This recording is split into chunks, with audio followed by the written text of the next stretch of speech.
Finally, the first time going up north. The new products are waiting. Pack it up. This packing day was definitely one of the very busy days. I'm glad I got an extra day for packing instead of going right from work to the trip the next day. Lots of new little projects on the list for this year.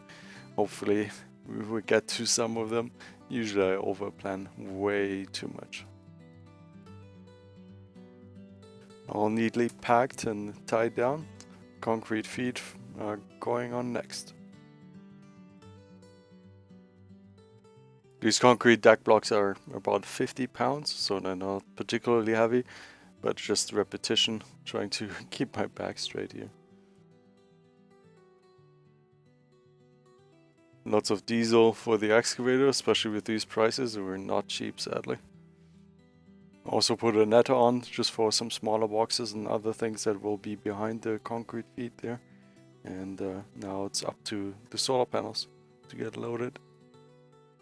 I was pretty tempted to put an extra one in there because it was so close to fitting, but I didn't want to damage it, so I decided against it.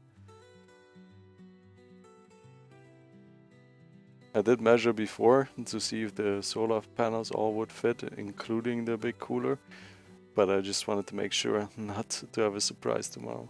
Trailer all loaded up, ready to go for tomorrow. Just some food to load tomorrow, and then off we go, taking the ferry in Tobermory. Pretty excited. Once I'm at the ferry, I'm going to do some shorts updates on YouTube, so if you guys want to tune in, feel free. Otherwise, subscribe, like, much appreciated. Thanks for watching.